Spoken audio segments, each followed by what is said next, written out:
जय माता की जय सिया राम। स्वागत है आप सभी का आदिशक्ति कृपा चैनल पे। आश्विन माह शुक्ल पक्ष की प्रतिपदा से शुरू हो रहे नवरात्र अर्थात 15 अक्टूबर 2023 से नवरात्र पर्व में माँ भगवती आदिशक्ति का पूजन मूल रूप से रात्रि में करने का महत्व होता है और ये नवरात्र माँ के 9 स्वरूप को समर्पित होते हैं। बहुत से लोग माँ के इन स्वरूपों को माँ के अवतार भी कहते हैं, लेकिन यह सब माँ के स्वरूप है, ना कि माँ के अवतार। यह विषय थोड़ा अलग है। मैं इस विषय पे एक छोटी सी वीडियो डेडिकेटेडली सिर्फ इस टॉपिक पे बना दूंगा, जिससे कि आप सभी समझ सके बेसिक डिफरेंस क्या होता है अवतार एंड स्वरूप में। तो आइए माँ के 9 रूपों को समझने की कोशिश करते हैं। इन सभी माँ के 9 रूपों की चर्चा करने से पूर्व क्या आप जानते हैं कि ये जो 9 दुर्गा है, ये 9 ही क्यों है? 9 की गणना में ही क्यों है? 8 क्यों नहीं है, 7 क्यों नहीं है, 10 क्यों नहीं है, 12 क्यों नहीं है, 15 क्यों नहीं है? ऐसा नहीं, वास्तविकता में ये 9 दुर्गा स्त्री शक्ति के 9 अवस्थाओं को दर्शाता है। थोड़ा डिटेल में समझाने की कोशिश करता हूँ। जब आप 9 दुर्गों के 9 स्वरूप देखते हैं,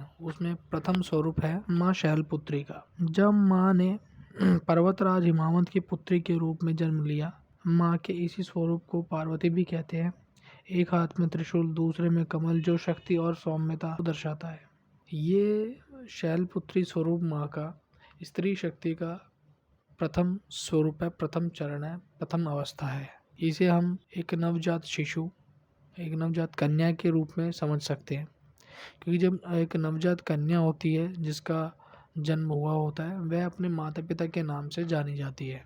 जैसे आपने सुना होगा, जो हनुमान जी का जन्म का नाम है, उन्हें केसरी नंदन कहा जाता है। श्री राम जी को दशरथ नंदन कहा जाता है। इसी प्रकार से माँ पार्वती का नाम पर्वतराज हिमावंत की पुत्री होने के कारण उनका नाम पार्वती पड़ा, और शैलपुत्री भी इसी कारण से पड़ा। शैल अर्थात पर्वत, शिला, और पुत्री। तो दूसरे स्वरूप की अगर चर्चा करें तो दूसरा स्वरूप माँ का ब्रह्मचारिणी है, अर्थात ब्रह्म अर्थ तप होता है और चारिणी का अर्थ आचरण करने वाली। तो ब्रह्मचारिणी का अर्थ हुआ तप का आचरण करने वाली। इस स्वरूप में माता ने तपस्या करके महादेव को प्रसन्न किया था, इसलिए इन्हें ब्रह्मचारिणी कहा जाता है। और ये स्वरूप स्त्री शक्ति की उस अवस्था को दर्शाता है जिसमें स्त्री ज्ञान अर्जित करती है। जी, जो साधारण रूप से हम सभी जानते हैं, एक आज के डेट में बहुत कॉमन भी है। जो एक स्टूडेंट लाइफ होती है, जो एक विद्यार्थी का जीवन होता है, जहाँ पे विद्यार्थी सभी प्रकार की अपने अंदर स्किल्स को डेवलप करता है, ज्ञान अर्जित करता है, कलाओं को विकसित करता है, ये उसी अवस्था के विषय में है। माता ब्रह्मचारिणी के अगर आप वस्त्र भी देखेंगे तो वह रंगों का भी अपना एक महत्व होता है, लेकिन अगर इस स्वरूप के साथ हम इस सफ़ेद रंग को जोड़े तो सफ़ेद रंग बेसिकली प्योरिटी का सिंबल होता है, शुद्धता का प्रतीक होता है। और आप सब जानते ही होंगे, जब हम पूजा पाठ करते हैं या जब हम कभी ब्रह्मचर्य की बात करते हैं तो उसमें मानसिक और शारीरिक दोनों प्रकार की शुद्धता का महत्व होता है। उसी शुद्धता को दर्शाता है ये माता के श्वेत वस्त्र, और इसी कारण से इस अवस्था को विद्यार्थी अवस्था के साथ जोड़कर देखा जा सकता है। अब बात करते हैं तीसरा स्वरूप, माँ चंद्रघंटा। माँ का ये स्वरूप सौंदर्य, शक्ति और ज्ञान तीनों रूपों में समृद्ध है। इसी रूप में माता ने महादेव से विवाह किया था, और इसी सौंदर्यपूर्ण रूप को ध्यान में रखते हुए नारायण ने अपनी सभी अवतारों से सुंदर स्वरूप में महादेव को सजाया था, जिसे चंद्रशेखर नाम दिया गया, और माता का नाम चंद्रघंटा। माता को अगर स्त्री शक्ति की अवस्था की बात करें तो इस स्वरूप को एक ऐसी स्त्री के रूप में आप समझ सकते हैं जो ज्ञान अर्जित करके, एक ऐसी अवस्था जहाँ पे विद्यार्थी ने, स्त्री शक्ति ने ज्ञान अर्जित कर लिया है, अपनी कला को विकसित कर लिया है, और वो बहुत कॉन्फिडेंट विकसित स्वरूप में है। अब वो सांसारिक जीवन में उतर करके संघर्ष के लिए तैयार है। Bold personality, powerful personality. माँ चंद्रघंटा का स्वरूप स्त्री शक्ति की अवस्था को दर्शाता है। बात करते हैं माता का कुष्मांडा स्वरूप। इस स्वरूप में माता ने सृष्टि का सृजन, सृष्टि की रचना की है, ऐसा कई पुराणों में वर्णित है। और अगर इस स्वरूप को अगर हम थोड़ा ध्यान से देखें माता के हाथों में अस्त्र शस्त्र के साथ एक कलश भी है। और अगर मैं बात करूं स्त्री शक्ति की अवस्था की, इस स्वरूप को एक ऐसी अवस्था के साथ हम जोड़ सकते हैं जिसे हम सांसारिक रूप से कहते हैं कि जब एक स्त्री गर्भ धारण करती है, जब वह एक जीवन को जन्म देने वाली होती है, उस स्वरूप के साथ जोड़ सकते हैं। क्यों? क्योंकि जो कलश होता है, जो घड़ा दिखाया जाता है माता के चित्र में, माता की गोद में हाथों में घड़ा, और ये जो कलश है ये एक तरीके का रूपक के तौर पे दिखाया जाता है, अर्थात एक सिंबल के तौर पे। और इसको कहीं ना कहीं गर्भ से जोड़ा जाता है पुराणों में, और अनेक शास्त्रों में ये वर्णित भी है। आपने सुना भी होगा किसी कलश से, पुराणों में कहानी आती है किसी कलश से किसी का जन्म हुआ है ना। तो ये उस अवस्था को दर्शाता है जब एक स्त्री गर्भ धारण किए हुए है और वह एक जीवन को जन्म देने जा रही है। इसी कारण से ये भी मान्यता है कि माँ कुष्मांडा स्वरूप में ही माता ने इस सृष्टि की रचना की है, सृष्टि को जन्म दिया है, इस सृष्टि की उत्पत्ति की है।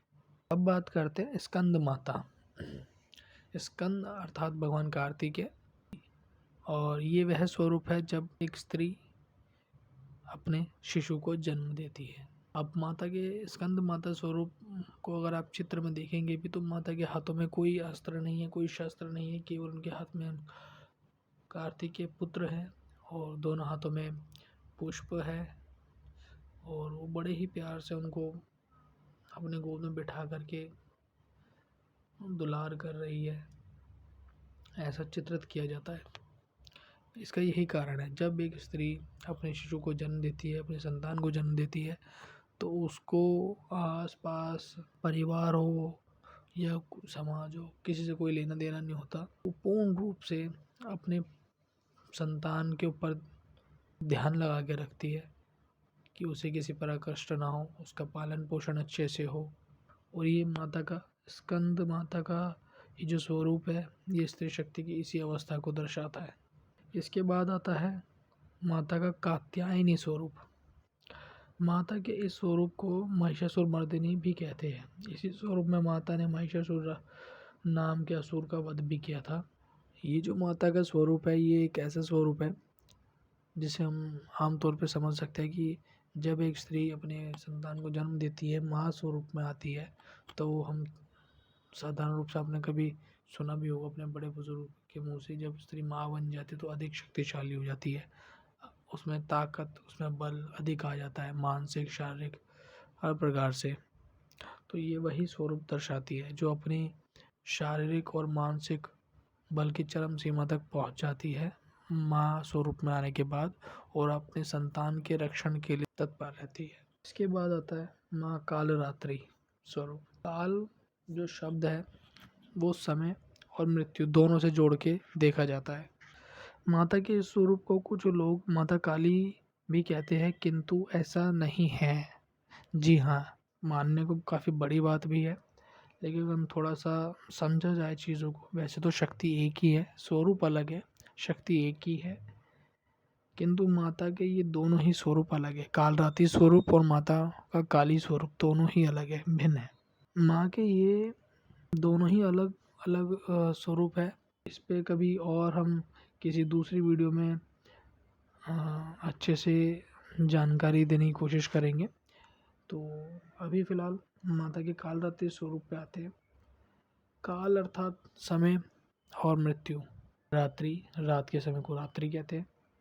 अर्थात ये नाम माता का क्यों पड़ा, कैसे पड़ा, मैं आपको बताता हूँ।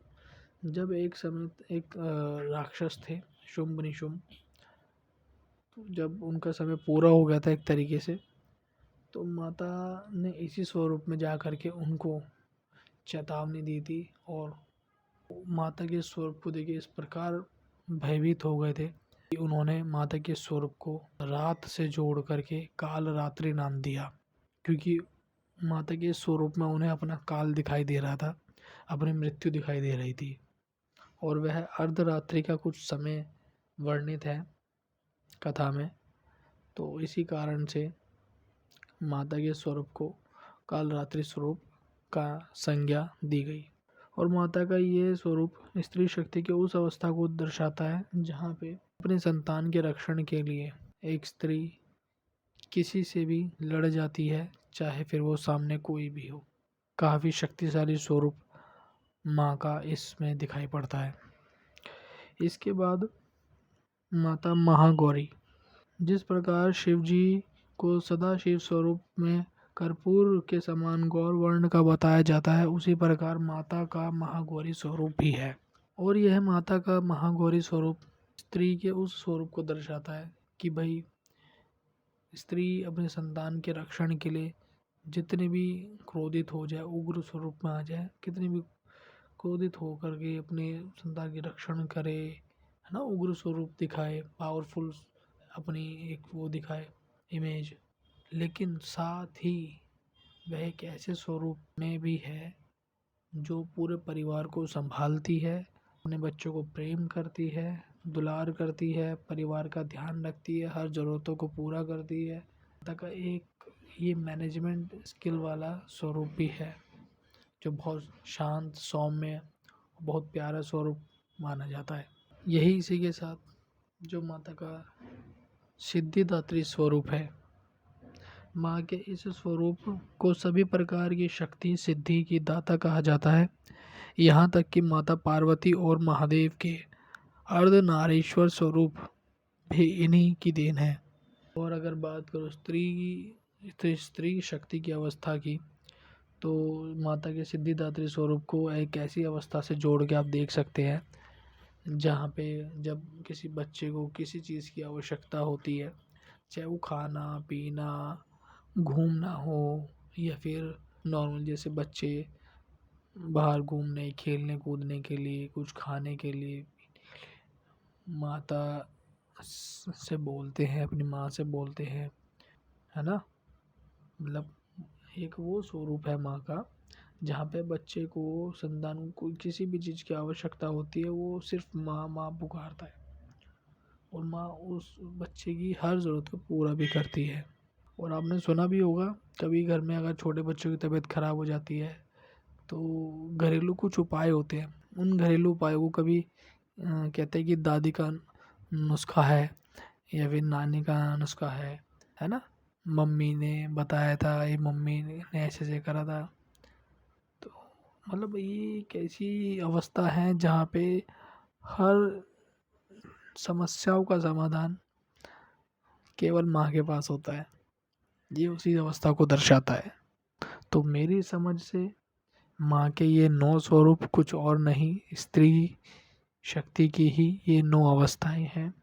बाकी तो संसार में ऐसा कोई है नहीं तो माँ भवानी, माँ भगवती के गुणों का वर्णन अपने मुख से कर सके, ऐसा तो कोई है नहीं। बस जितनी इस छोटी सी बुद्धि में समझ आ सका उतना आप सबको समझाने की कोशिश की है। जितना अपने बड़ों से, गुरु से, उनकी सेवा करी, जो थोड़ा बहुत ज्ञान मिला वो आपके साथ शेयर करने की कोशिश की है, साझा करने की कोशिश की है।